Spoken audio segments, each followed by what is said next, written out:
Thank you, Lou. Steve Hirsch triggered something. There is that I am. Of course, in Talmudic study, we know I am that I am. But in Sanskrit, it's said as O-so-hum. O-M, so, S-O, hum would be the breakdown. Here's a villanelle. This universe, this ultimate reality, without, within, I am that. All that I am. I am. No limitations. Ever expanding. Seamless and forever. This universe. This ultimate reality. The totality of totality, consciousness in its purest being.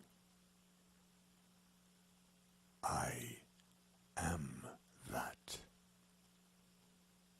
all that I am. I am weightless, suspended in time, all with one with all, this universe, this ultimate reality, this infinite source, beyond comprehension, perfect. I am that. All that I am. I am this sound.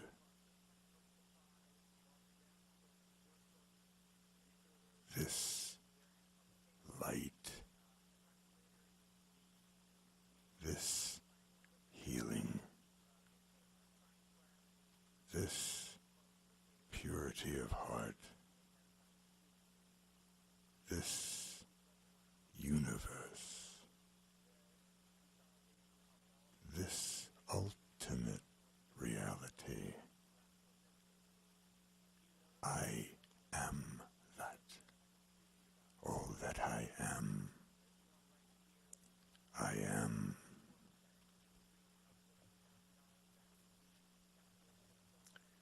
Here's a sestina. A life that has no borders is like the wind for a ship without sails. Unrestrained, its blood to run without veins, spilling without intelligent design, never to know the comparative bonds. Freedom, inert, without comparison. Life without comparison is a universe without borders, no magnetic field in all it bonds. A fleet of virgin minds that never sails, all relegated the same in design, no layering of history, no veins.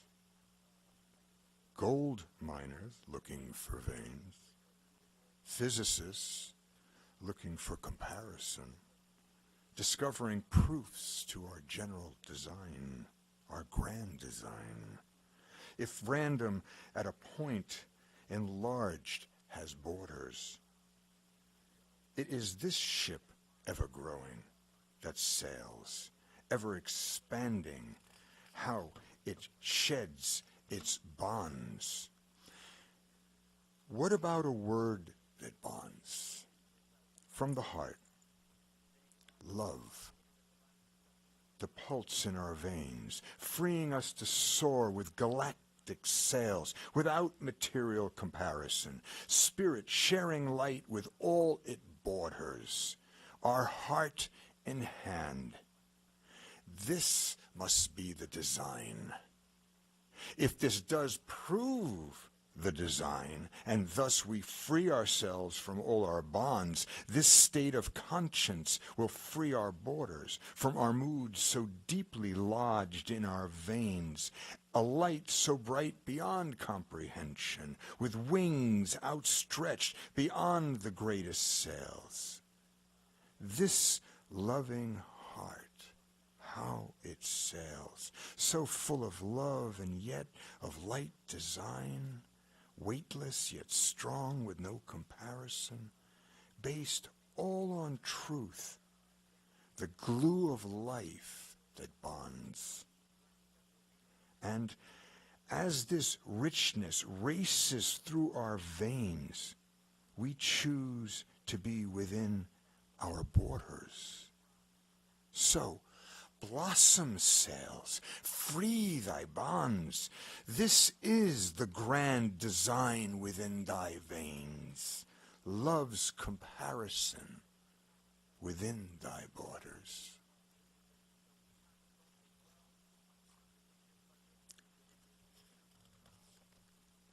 If you don't know where you are,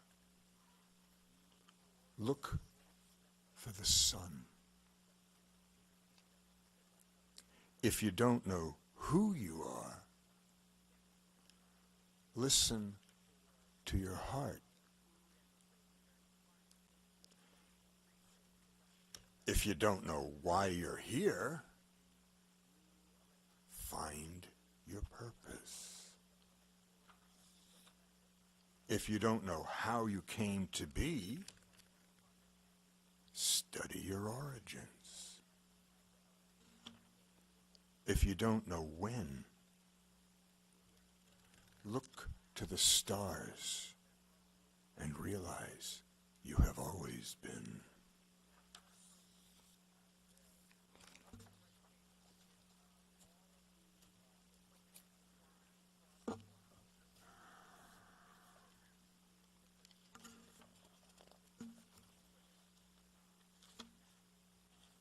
Here's another sestina. I just got the bug from the 31st and just started writing. It's just all different forms. Form is very interesting. It's difficult, but it frees you when you ultimately start to write blank verse. Sestinas have 6 stanzas of 6 lines followed by a 3-line envelope. And the ending words of the first stanza, those words will ultimately repeat 7 times, even though they are shuffled throughout the work. But here's another one. With the purity of love, an unencumbered heart I give to you, to soar upon the endless seas of time, with countless stars like garlands in your hair, and the sweetest scent of eternal spring as you float weightlessly on solar winds. How soft and fresh are these winds that hold us safe as one within our love. How sweet this dew that bathes this virgin spring. This kiss upon your soul I give to you, as my need to caress your fragrant hair grows stronger as we both are lost in time. How moves this sea as does time, riding the waves of astral dust and winds, tossing us entwined as does our hair, enraptured as we coincide our love. For you are more myself, as I am you, this bursting forth of life that cries in spring. How does my heart shout this spring, forever now and in a distant time, for everything I am for you, that carried me so far wrapped in these wings.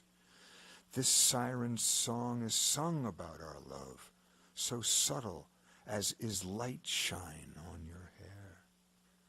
heaven's stardust in your hair, as does a meadow's morning mist in spring, then with the sun a rainbow's arch of love. And such a moment we will freeze in time to carry with us suspended in these winds, for all there is to see is there in you.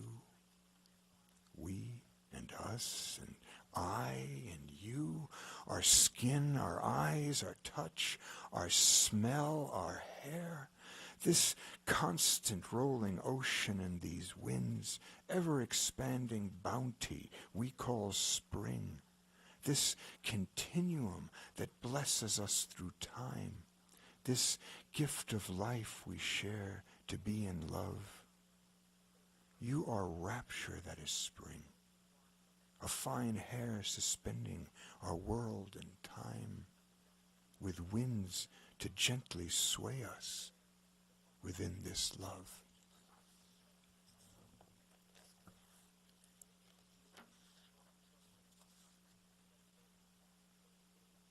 Here's a sonnet.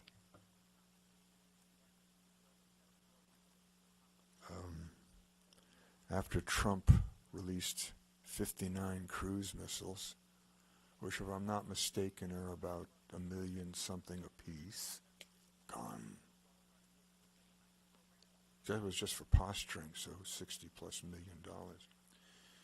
And I believe we've unleashed Armageddon, because now the Russians and the Iranians and the Syrians are demonstrating a coalition, and we've got North Korea, and it's unraveling before us. But I will not entertain that. I will not allow it to happen. Do you hear us? We will not allow this to happen. But in my self-indulgence, I wrote this sonnet. What is this lust for war that plagues us so? Such waste of life and wealth in its gaming. Fruitless consequence history will show. This beast that is so in need of taming. If we could only try to understand the basic needs of all our souls and hearts, maybe we could stop this marching band from queuing up to fight before it starts. Why is there such a need to inflict pain? The smugness from the haves towards those in want, when love is truer than financial gain. It is greed, not compassion, we should taunt. If we unite in love with selfless heart, all hateful differences will surely part. It has taken me all my life to get to this point in time.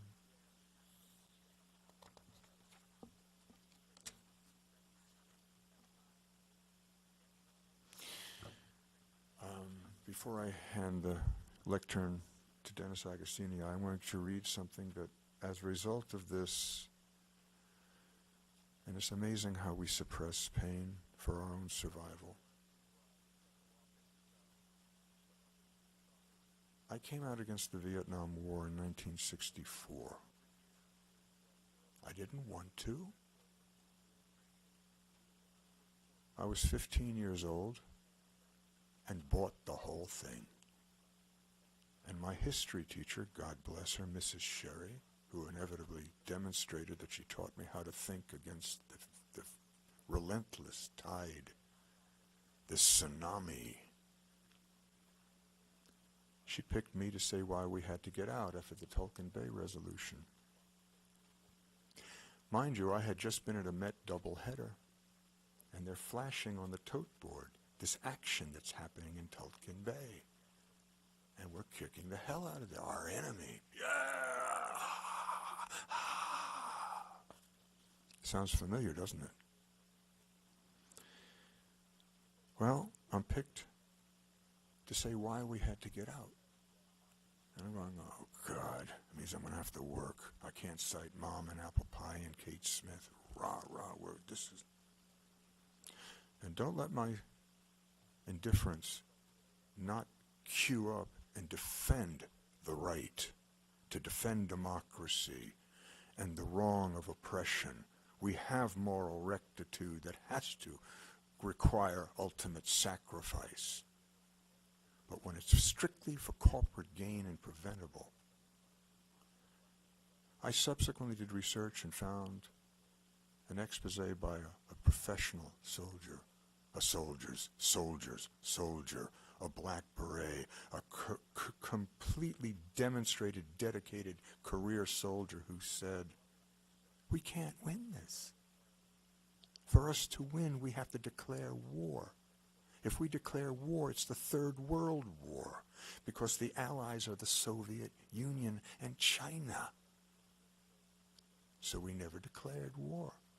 And thus, the domino theory of the mantra of forfeiting countries to communism became the demonstration how we inevitably got sucked into Indochina, first starting with Laos. And then we don't talk about the French backing at $1 billion a year covertly for 10 years from 52 to 62. I campaigned for Jack Kennedy when I was 11. I was blessed to be able to shake his hand. When he wanted to pull out and also change the monetary system, they killed him. We inevitably murdered between Vietnam and Cambodia 6 million people. According to the Fog of War documentary of Robert McNamara, Secretary of State, he said, quote, and naively said, if we had lost, what we did, big time, 6 million plus 56,000 of our own, plus another 300,000 plus soldiers who can't rectify the savage indoctrination to be oblivious to such titanic killing. He said, if we had lost the war, we would have been tried as war criminals. Anyway, in 1972, I had come across Dalton Trumbo's Johnny Got His Gun.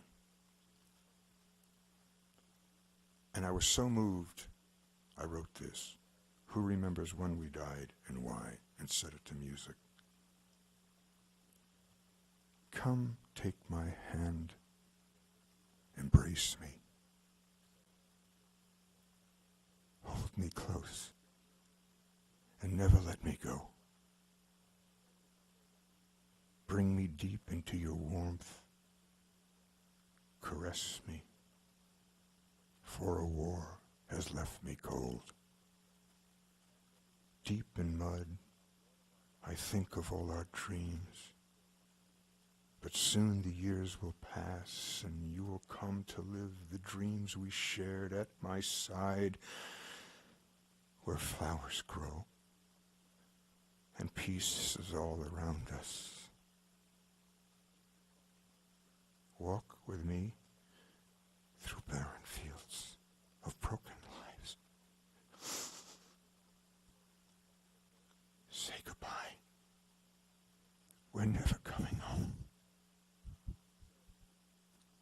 Please, don't write to tell me how you'll miss me.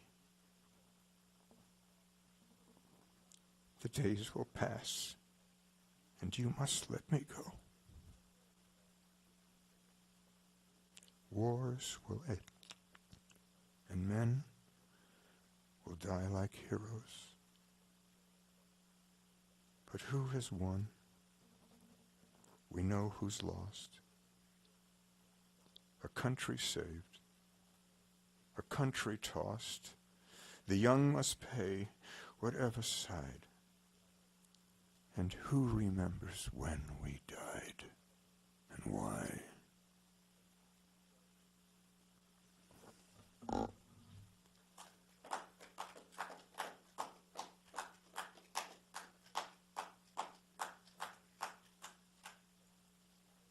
George Carney, our fabulous maestro of production, sound recording, huge heart,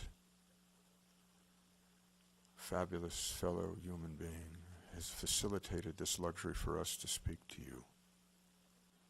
And without which we would not have this luxury. As I said before, you're all welcome. The power of the word is the greatest example of our democracy. And as long as we embrace our literacy, our passion to document our witness through meditation, we will be glorious, united in one. Have a fabulous, fabulous, fabulous holiday of healing. Sei gesund. Good Shabbos. Have a glorious resurrection, because this moment, sacred in history for the next 7 generations, begins with every act. And why shouldn't it be an act of love? Peace.